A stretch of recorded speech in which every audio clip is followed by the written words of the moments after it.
Hudson County View, live and uncut. I'm your host, the guy that lifts barbell plates, eats T-bone steaks, and still has a demeanor that's sweeter than a chocolate cake, John Heinis. The latest and greatest in Hudson County news, as we do every week.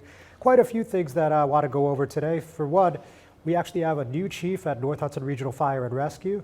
That's David Dunarama. So certainly congratulations to him and the department. We're going to talk a little bit about that, as well as the other promotions that happened 1 week ago at the Waterside Restaurant. Also of note, over in North Bergen, there was a police ceremony where 8 officers got promoted, including the first corporal in the history of the department. So we want to go over that and what that means moving forward. We're also going to be talking, of course, some politics in the Mile Square City. We saw the Blue Violets Cannabis Dispensary got approval last week, narrow vote 5-4, and there led to quite a bit of infighting between the council, which is not uncommon, but we haven't seen a lot of it in recent weeks. So we're going to tell you all about that. And also at the same day, we had the Jersey City Council meeting, and they passed 2 resolutions of note in my book.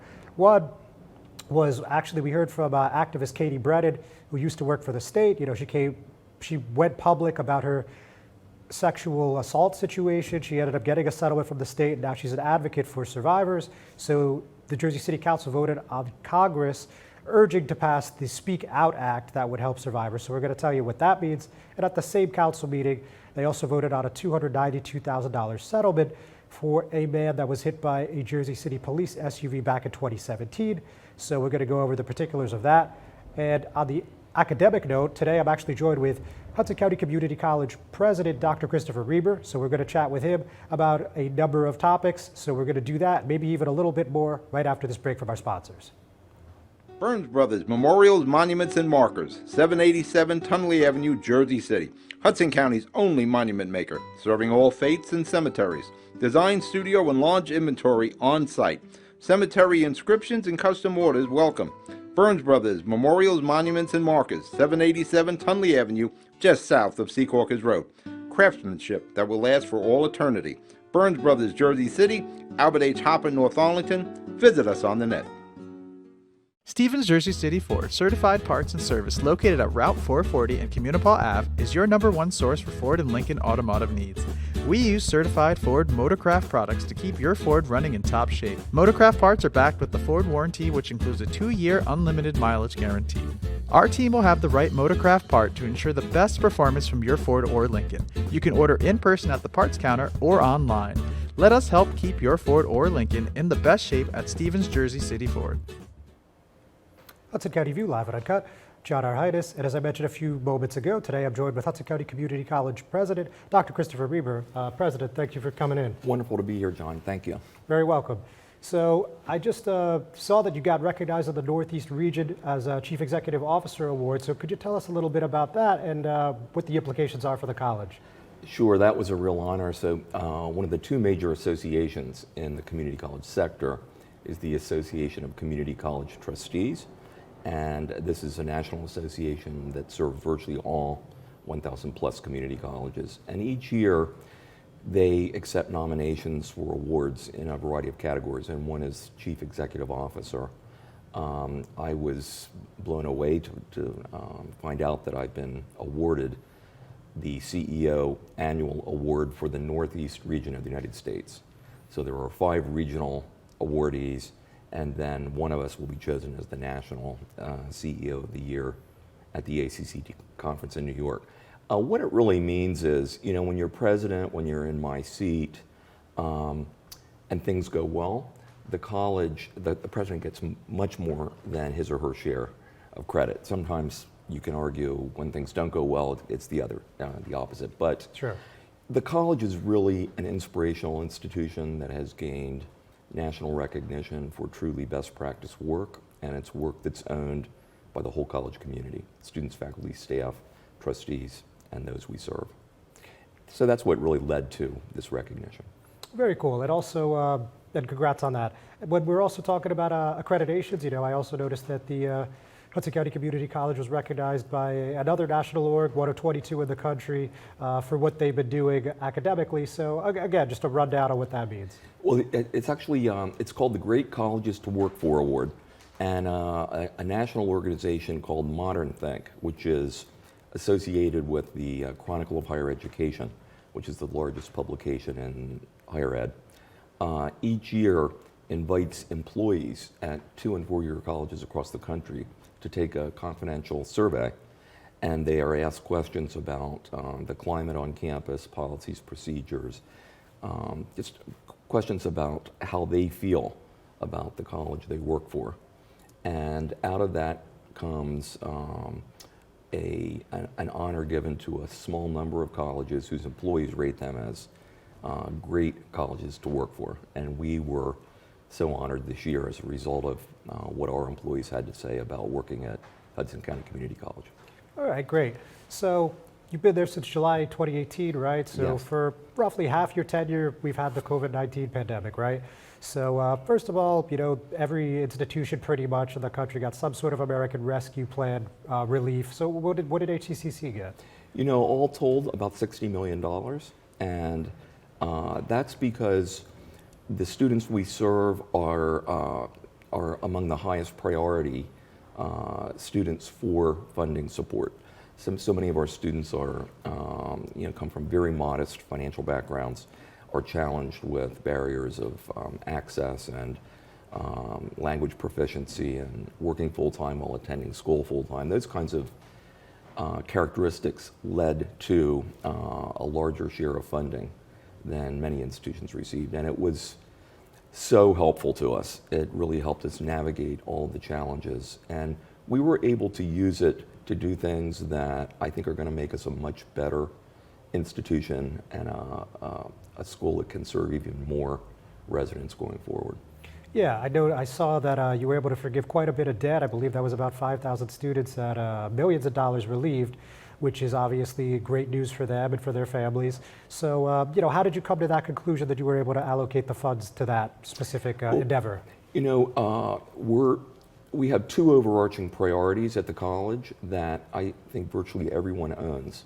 And this is the result of lots of engagement of students, faculty, staff over time. The two priorities are student success, meaning we want to continue to get better and better at not only bringing students through the front door, but helping them finish, helping them transfer or achieve to a 4-year school, to gainful employment, in other words, to be successful in reaching their goals.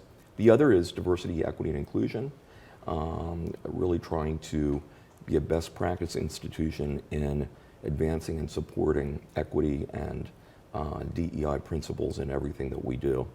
And those two things guided us through the pandemic. Those have been our priorities all along. So what we wanted to make sure of in this, what we hope was a once-in-a-lifetime challenge, and boy was it a challenge, is making sure that every student could continue their education uninterrupted and not have to drop out. And so that fits squarely in our student success agenda. And then also making sure that we were as safe as we could be.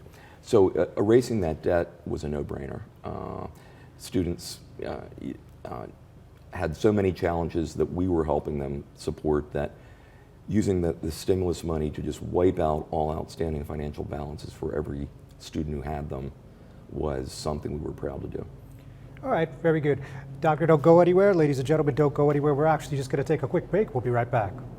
Consumer Carpets, 3408 Kennedy Boulevard in the Jersey City Heights, your one-stop store for residential and commercial floor treatments, carpeting, linoleum, tiles, laminates, hardwood floors, area rugs, remnants, all major brands, all in stock. Free estimates, same-day installation. Consumer Carpets, it's savings, selection, installation. Credit cards and debit cards accepted. Financing available. Consumer Carpets, price to fit your budget, installation to fit your schedule. On the net at consumercarpets.com. Consumer Carpets, Jersey City, 201-792-2712. Good Friend Self-Storage in North Bergen, New Jersey is a fully climate-controlled facility equipped with state-of-the-art security, packing supplies, a Refer a Friend program, and multiple loading docks convenient for commercial use. Located just off of Route 3 at 4301 Tunnelly Avenue, Route 1 and 9. Call 867-2444 or visit us on the web today. Good Friend Self-Storage. Let us be your good friend. Hudson County View live at Uncut, Chad Heinis, and I'm still here with Hudson County Community College President Dr. Christopher Reber. So we were just talking about federal relief. So obviously $60 million of that debt relief outstanding for students.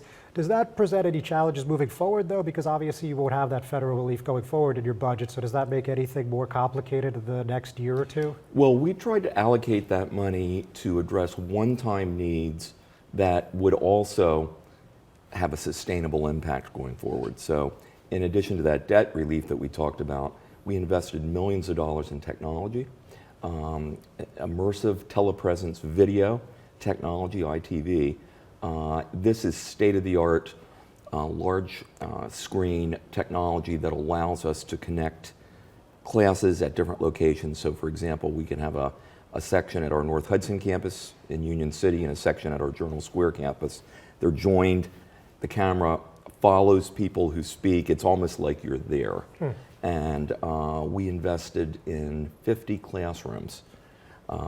We put this technology in 50 classrooms. And we also invested in overhead technology. So for example, in our kitchens, in our nationally ranked culinary conference, Culinary Arts Institute, students can now take courses virtually and they can see what's being done from above. Same thing in our STEM facilities. So this technology, it's also allowing us to have meetings without people having to drive and park. It's going to, it already is, but it's going to over time help us serve many more students who can't be sometimes at a class at one particular time on the ground. We've been really increasing the number of fully online programs and hybrid programs so that we're accessible to more students. We were able to use this technology, which now is forever here. Nice. And I think that's one of many examples of how the stimulus funding has made us a better institution, but we're not reliant on that funding going forward. All right, point taken. That hybrid you mentioned, where people are at multiple locations, I'd like to see that one of these days. But yeah. With that said, one more on the federal relief. So when we were in the midst of COVID, obviously we're not quite out of the woods, but when we were really in the thick of it, would you say enrollment and graduation was steady, decrease, or increase? In the fall of 20, our first full semester after the on-site of the pandemic, our new student enrollment was down 40%. And our continuing student enrollment was also down. So we were way down, which was absolutely consistent across the country for institutions like ours that serve urban, diverse, at-risk populations. What I'm so proud to tell you, though, is that our whole college community came together throughout the pandemic, worked together virtually, professional development for both learning online and teaching online, and supporting one another. I would also add, there were two pandemics. In addition to the COVID-19, there was the racial and social injustice and violence pandemic, which affected our community and our larger community, I think equally, if not more so than the health pandemic. So we were navigating both of those together, and slowly our enrollment has steadily increased to the point that we are now up this fall for the first time since the pandemic started by about 2%, and the trend line is just going to continue. And so meanwhile, we're now able to serve more students, as we talked about earlier, through some of the technology that's present. The other thing I just want to emphasize is we've also been very focused on retention, not just recruitment, not just how many students are coming in the fall, but keeping our students to the finish line. And so we've joined a national reform network of high-achieving community colleges called Achieving the Dream, nice. Which uses data and best practice to inform how we can systematically remove barriers that keep students enrolled. And we are seeing our retention numbers go up significantly as well.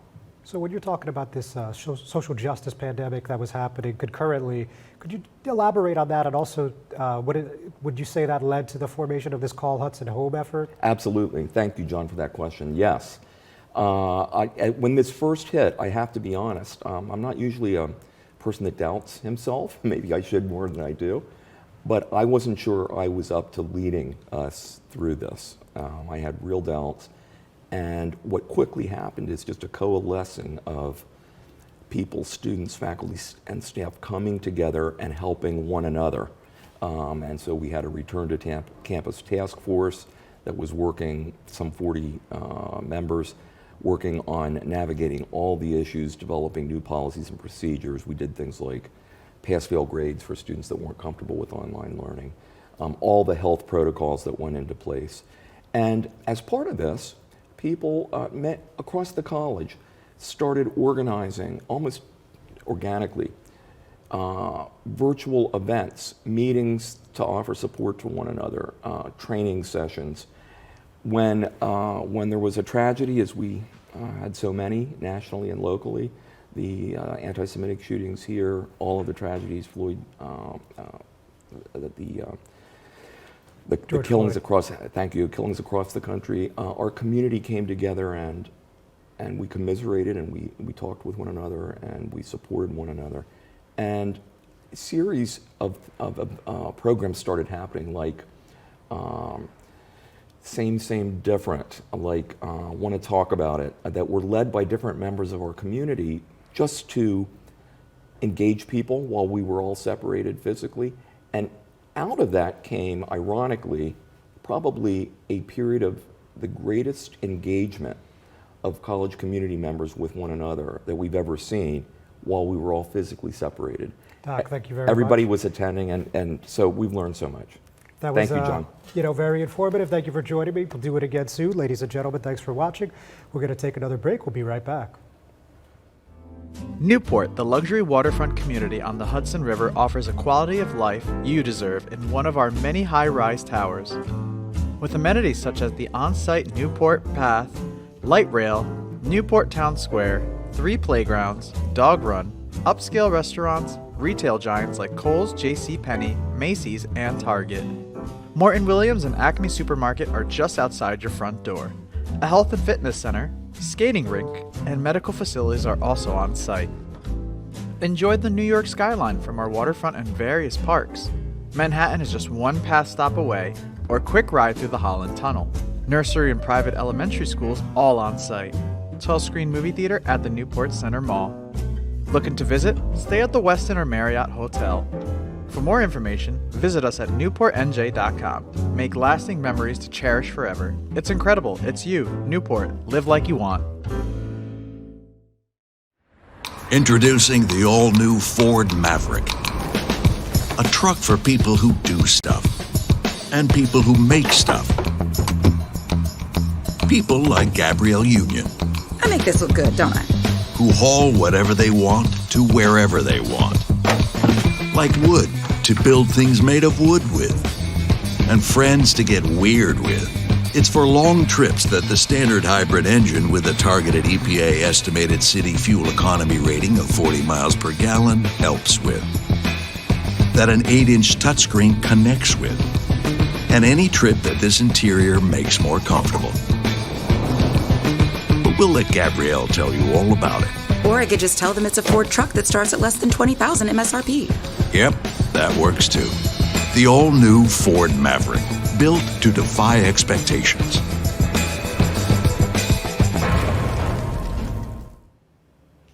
Hudson County View live at Uncut, John R. Heinis. So let's talk a little public safety in North Bergen, as I mentioned at the top of the program. First of all, we want to talk about what's happening at North Hudson Regional Fire and Rescue. We actually have a new chief there. So as you guys, I'm sure know, North Hudson Regional Fire and Rescue serves the 5 North Hudson towns. It's West New York, Weehawken, Union City, North Bergen, and Guttenberg. So we have a new chief, and again, his name is David Donnarumma, and the person who swore him in was State Senator and North Bergen Mayor Nick Sacco, fitting since the ceremony was held at the Waterside Restaurant, of course, in North Bergen. And succinctly put, he said, "Here is a man who deserves it. It is a great honor from all of us. To all of you who are involved here, thank you for your sacrifices." So he actually takes over for Acting Chief Michael Falco, who assumed the role after Chief Frank Montaigne retired in February. And he then swore in Glenn Galvin as battalion chief, while Gary Colombo and Kevin Todd were both promoted to the rank of captain. And, the chief had some interesting remarks. He said, "It's a pretty good day for us. There are many great warriors at our fire department. It will be my honor to represent them as their fire chief. Each and every day I'll be looking out for your safety and taking care of everything for you guys." That part, of course, not particularly unusual. But he then said, "I will tackle problems before they become political problems, hopefully, I might add. We're going to protect the public while providing safety to our first responders.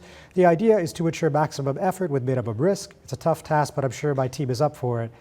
And we heard from Weehawken Mayor Richard Turner, who's the chair of the North Hudson Regional Fire and Rescue Board as well. And he joked, you heard it first, the chief is going to spend money and he's going to handle all the political problems in North Hudson. You'll never see him. So that's kind of funny for those of you that are really into the inside baseball, which I imagine you are if you're watching at this moment in time. So congratulations again to those promoted and to the new chief. And we're actually going to move on to the police department now. The reason that I thought this was particularly notable is that we actually have our first corporal. This is a rank you don't really see much in New Jersey, but you have seen some municipalities start to implement it. For example, North Haledon brought this in just this past summer, and now North Bergen is doing it as well. So just a quick rundown of those that got promoted. Sergeant Jason Appello is now a lieutenant. Detective Anthony Ortiz moved up to sergeant. Detective Gary Lohman assumed the rank of corporal, while police officers Andrew Mejia, Felice Vargas, Michael Whalen, Brian Suarez, and Samantha Sexton were promoted to detectives.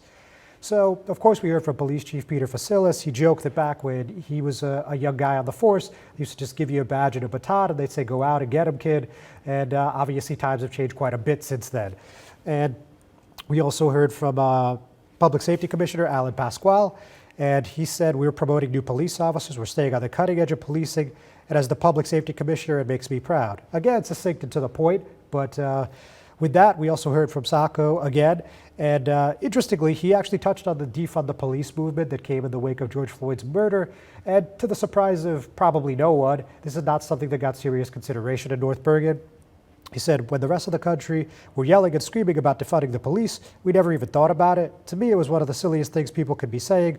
We already had community policing. We already had our police department working with the children." Beyond that, just for those of you wondering, like, what exactly does corporal mean?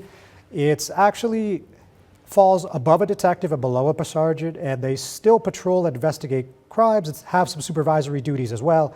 And the North Bergen Police Department at this moment has 136 active officers, with nearly 2/3 identifying as Latino, which is growing in proportion to their general population up north.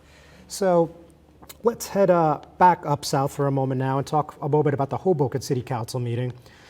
So you certainly followed what's going on with cannabis, legal cannabis in the Mile Square City. Obviously, this has been a point of contention for many months, probably getting closer to a year now at this point. But nonetheless, my guest last week was Second Ward Councilwoman Tiffany Fisher, and we'd heard about this ongoing feud over Blue Violets, and they were looking to be the first dispensary to get full approval from the city. That means clearing the Cannabis Review Board, clearing the Planning Board, and then the City Council, which was on Wednesday.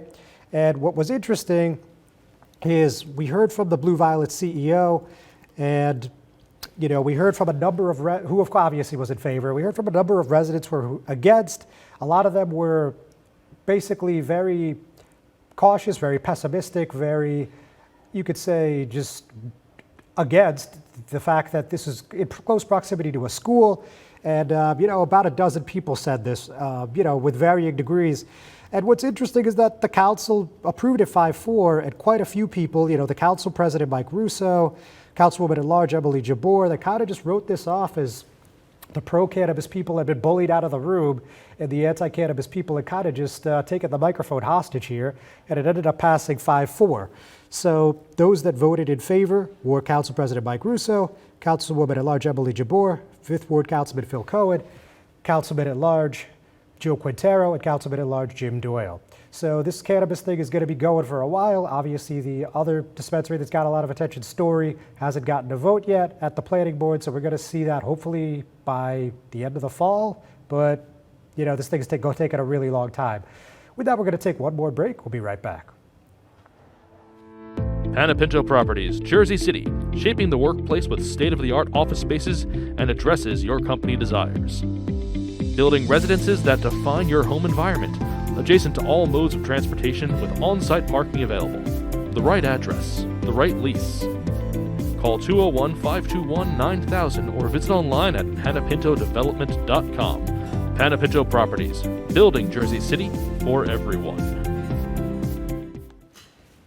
Hudson County View live on Uncut, John R. Heinis. So I usually don't talk a lot about crime, but I'm going to take a couple minutes here because there was actually 2 fatal incidents in 2 municipalities where we rarely see any violent crime at all. One was in Kearney and one was in Hoboken. So first, let's talk about what happened over in West Hudson. And we heard on last week that 2 men have actually been charged with desecrating human remains as part of a Kearney death investigation into a man with stab wounds that was found dead. So like I said, extremely unusual for Kearney and for West Hudson. And in this particular case, Matthew Coachell, he's 32 of Kearney, was, like I just said, charged with 1 count of desecrating / disturbing human remains. That's a 2nd-degree crime. And there's a co-defendant in the case, Elliot Barton, 39 of Kearney, charged with the same thing. We don't have any elaboration what the desecration exactly means here, but just really bizarre stuff. On Tuesday, September 20th, at approximately 5:45 a.m., the Kearney Police Department received a 911 call regarding an individual lying on the ground in the area of Belgrove Drive and Afton Street. Responding officers located a man, later identified as Corey McFadden, 34, with multiple apparent stab wounds to the lower body. He was pronounced dead at the scene at 6:20 a.m. That's according to the Hudson County Prosecutor's Office, and of course, this matter is still under investigation. Now, going over to the Mile Square City, this is the first homicide in little over 2 years. There was a fatal shooting on Marshall Drive early Sunday morning, about 3:30 a.m. And the first one that actually gave us any information on this was 4th Ward Councilman Ruben Ramos. Of course, he's the local municipal representative for that region. And he said 2 men were involved in a heated argument outside on Marshall Drive at approximately 3:30 a.m. and one shot the other person. And he said the victim, who didn't survive the shooting, was a Hoboken resident.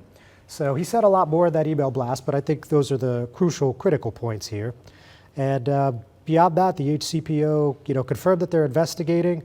They confirmed that they responded to a 911 call, and they revealed the name of the man, Christopher Garcia, just 28 years old, and he was pronounced dead at the Jersey City Medical Center at 3:56 a.m.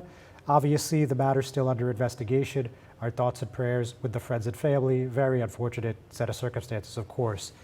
So quite a few more things, but obviously we're short on time. So quickly, Jersey City Council, that $292,000 settlement was for Sherrod Cooper. This was an incident that was back on August 7, 2017, where there was a police pursuit in Audubon Park. He was suspected of having drugs on him, and a police sergeant at the time, John Ransom, hit him with his car twice. It was an SUV.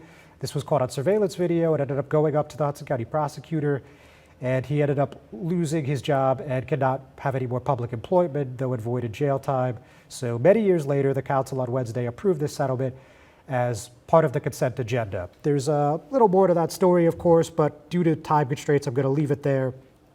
Also, we mentioned the Speak Out Act and that resolution that they voted on. The reason, again, that I thought this was interesting was Katie Brennan actually addressed the council, and given her whole very public situation that made national headlines a couple years ago, it was interesting, and I also thought it was interesting that Wardy Councilman James Solomon sponsored the resolution. Of course, it passed unanimously. Those 2 measures, both 8-0, with Ward A Councilwoman Denise Ridley absent. Finally, I would be remiss if I did not talk about County Executive Candidate Craig Guy, Tom DeJesus, current Chief of Staff, having his campaign kickoff on Wednesday. Certainly a success by any metric, about 500 people, cleared 6 figures. You had Governor Phil Murphy there, Assembly Speaker Craig Coughlin, several others from outside the county. So look, he looks like a guy that's extremely hard to beat next year than the June primary, but what's interesting is that about a few dozen Amy DeGee's protesters made their way across the street, and they said, Murphy, have a spine, tell Amy to resign. I don't think that's really going to change anything, but it's interesting that these people are not letting it go. So with that, we're going to call it a week, ladies and gentlemen. Thank you very much for tuning in. We'll see you in 7 days.